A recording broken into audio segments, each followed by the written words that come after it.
వర్తమానం వార్తలకు స్వాగతం. నేను మీ ఉదయ్ కుమార్. ఈరోజు వార్తల్లోని ముఖ్యాంశాలు.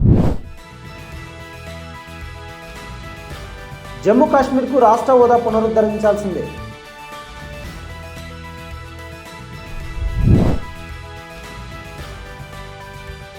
సద్గురు ఆశ్రమానికి వెళ్లిన వారిలో చాలా మంది అదృశ్యం.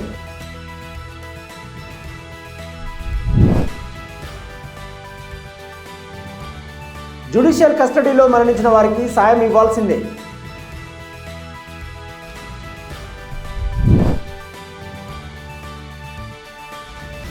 ఫుట్పాత్లను ఆక్రమించిన దుకాణాలను తొలగించాలన్న హైడ్రా.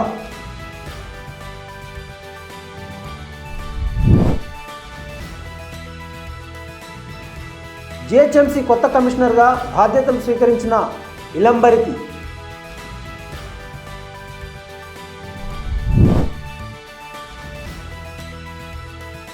ముంబైలో తైవాన్ కార్యాలయ ఏర్పాటుపై భారత్కు నిరసన తెలిపిన చైనా.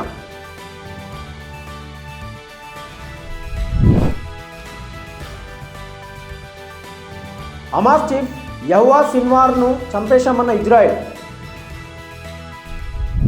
జమ్మూ కాశ్మీర్ ముఖ్యమంత్రి ఒమర్ అబ్దుల్లా నేతృత్వంలోని కేబినెట్ రాష్ట్ర పునరుద్ధరణకు తీర్మానాన్ని ఆమోదించింది.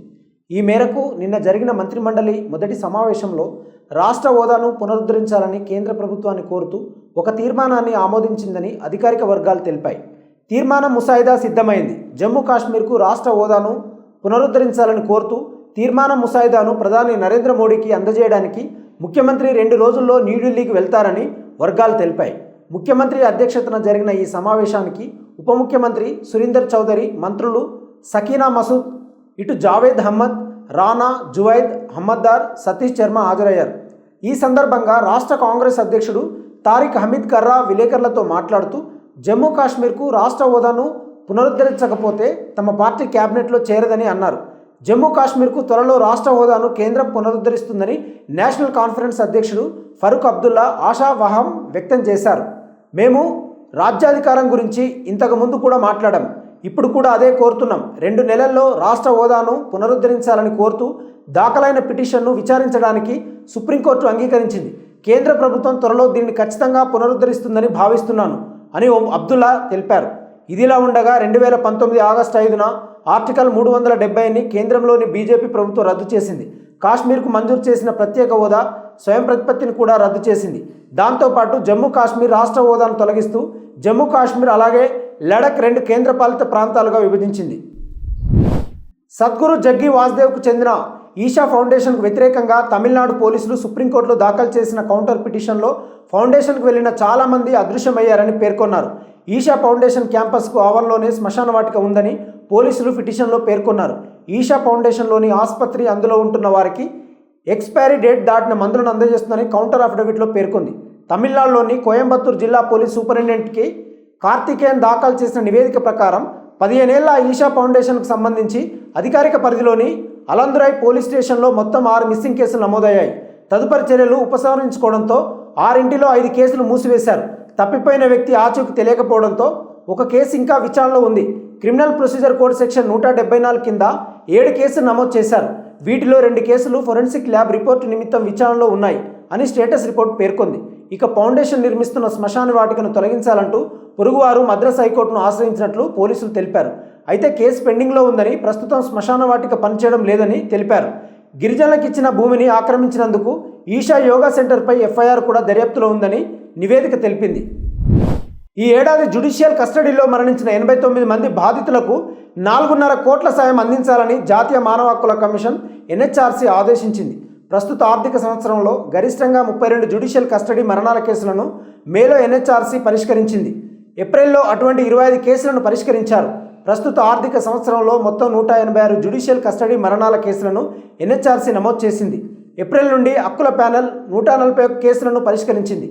వాటిలో 89 మంది విషయంలో జైలు అధికారులు, రాష్ట్ర ప్రభుత్వాలు దోషులుగా తేల్చింది. జ్యుడిషియల్ కస్టడీ మరణాలకు సంబంధించిన జాతీయ మానవ హక్కుల కమిషన్కు అందుతున్న ఫిర్యాదుల సంఖ్య సగటున 1500 కంటే ఎక్కువగా ఉంది.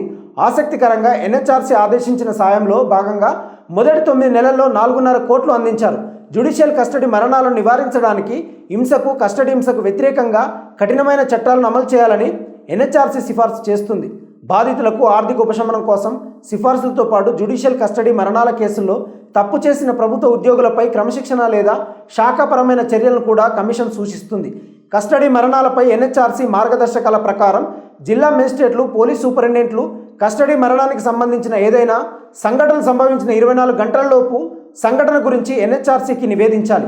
అలా చేయడంలో విఫలమైతే ఈ ఘటనను దాచిపెట్టే ప్రయత్నంగా దీనిని పరిగణిస్తారు.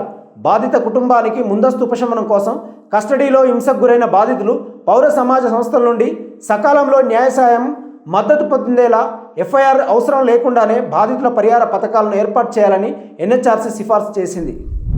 పాదచారుల భద్రత కోసం ప్రధాన రహదారుల్లో, కాలనీల్లో ఫుట్పాత్లను ఆక్రమించి ఏర్పాటు చేసుకున్న శాశ్వత దుకాణాలను తొలగించేందుకు హైడ్రా సిద్ధమవుతుంది. ఈ మేరకు స్పెషల్ డ్రైవ్ చేపట్టనున్నారు.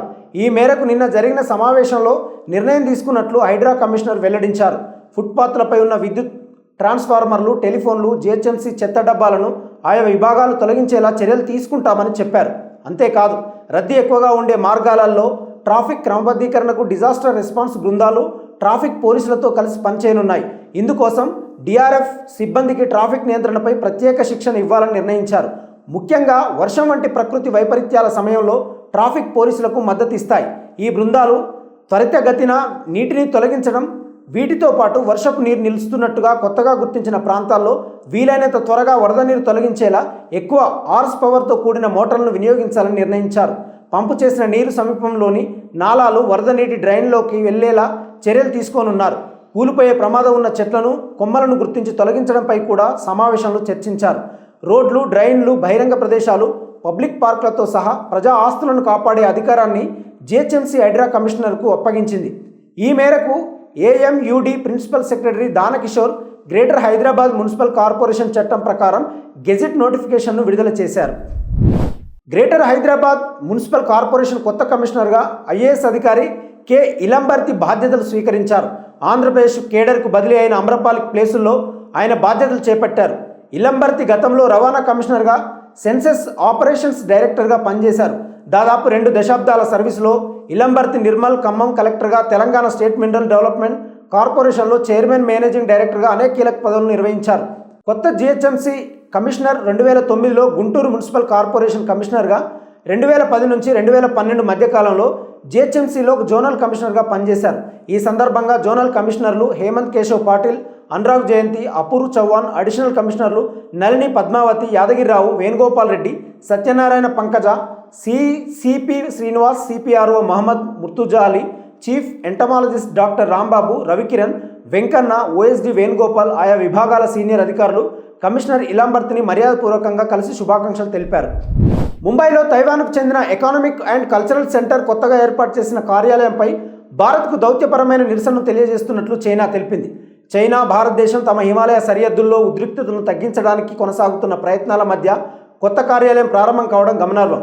ఈ నేపథ్యంలో చైనా విదేశాంగ ప్రతినిధి మాట్లాడుతూ ప్రపంచంలో చైనా మాత్రమే ఉంది, తైవాన్ చైనా భూభాగంలో విడదీయరాని భాగం అని చైనా ప్రతినిధి మావో నింగ్ గురువారం ఇక్కడ మీడియా సమావేశంలో ఒక ప్రశ్నకు సమాధానంగా చెప్పారు. తైవాన్తో దౌత్య సంబంధాలు కలిగి ఉన్న దేశాల మధ్య అన్ని రకాల అధికారిక సంప్రదింపులను చైనా తీవ్రంగా వ్యతిరేకిస్తుంది. ఇందులో దౌత్య కార్యాలయాల ఏర్పాటు కూడా ఉంది. మేము భారతదేశానికి మా నిరసన తెలియజేశామని ఆమె చెప్పారు. చైనా తన భూభాగంలో భాగంగా తన సొంత ప్రభుత్వం, సైన్యం, కరెన్సీని నిర్వహించే స్వయంపాలిత తైవాన్ను చూస్తుంది. బీజింగ్ కూడా తైవాన్పై నియంత్రణను సాధించడానికి బలప్రయోగాన్ని ఎప్పటికీ వదులుకోబోమని పేర్కొంది. వన్ చైనా సూత్రం చైనా భారత్ సంబంధాలకు రాజకీయ పునాదిగా పనిచేస్తుందని మావో అన్నారు. తైవాన్తో ఎలాంటి అధికారిక సంప్రదింపులు జరపకూడదని, చైనా భారత్ సంబంధాన్ని మెరుగుపరిచే ప్రక్రియకు భంగం కలిగించరాదని, తైవాన్ సంబంధిత సమస్యలను వివేకంతో పరిష్కరించుకోవాలని, తను చేసిన కట్టుబాట్ల కట్టుబడి ఉండాలని చైనా భారత పక్షాన్ని కోరుతుందని ఆమె చెప్పింది. బుధవారం ముంబైలో తైవాన్ టీఈసీసీ శాఖను ప్రారంభించింది. దీంతో మన దేశంలో ఆ కార్యాలయాల సంఖ్య 3కు చేరాయి. టీఈసీసీకి గతంలో ఢిల్లీ, చెన్నైలలో కార్యాలయాలు ఉన్నాయి. ఇజ్రాయెల్తో పోరులో హమాస్కు గట్టి ఎదురుదెబ్బ తగిలింది. ఇజ్రాయెల్ దాడిలో సంస్థ చీఫ్ హవ్యా సిన్వార్ మృతి చెందారు. ఈ విషయాన్ని ఇజ్రాయెల్ ధృవీకరించింది. ఈ నేపథ్యంలో మధ్యప్రాచ్యంలో ఇరాన్ మద్దతు ఇస్తున్న మిలిషియాలకు ఇజ్రాయెల్ ప్రధానమంత్రి బెంజమిన్ నేతన్యాహు విహెచ్చరించారు. ఇరాన్ నిర్మించిన ఉగ్రవాద సౌధం కూలిపోతుందని హమాస్ చీఫ్ యవ్యా సిన్వార్, హిజ్బుల్లా నాయకుడు హసన్ నస్రల్లా హత్యలే దీనికి సాక్ష్యమని ఆయన అన్నారు. అక్టోబర్ 7 ఇజ్రాయెల్పై దాడికి సూత్రధారైన సిన్వార్ మరణాన్ని ప్రకటించిన నేతన్యాహు త్వరలో ఇరాన్లో ఉగ్రవాద పాలన కూడా ముగుస్తుందని అన్నారు. యవ్వా సిన్వార్ మృతి అనంతరం గాజా ప్రజలను ఉద్దేశించి మాట్లాడుతూ ఇజ్రాయెల్ ప్రధాని బెంజమిన్ నెతన్యాహు కీలక వ్యాఖ్యలు చేశారు. హమాస్ ఉగ్రవాదులు ఆయుధాలను వదిలి బందీలను విడిచిపెట్టినట్లయితే రేపటిలోగా యుద్ధం ముగుస్తుందని ప్రకటించారు. ఈ మేరకు ఎక్స్లో వీడియో విడుదల చేశారు. హమాస్పై కీలక విజయం సాధించడంతో ఇజ్రాయెల్ రక్షణ శాఖ మంత్రి యోవ్ గ్యాలంట్ తమ సైనికులకు సెల్యూట్ చేశారు. సిన్వార్ మృతితో గాజా వాసులకు స్పష్టమైన సందేశం వెళ్ళిందన్నారు. గాజా స్ట్రిప్లో ప్రజలు ఇబ్బందులు పడడానికి అతడి అంతక చర్యలే కారణమన్నారు. ఈ వార్తలు ఇంతటితో సమాప్తం. మరిన్ని విశేషాలతో మళ్ళీ కలుద్దాం. నమస్కారం.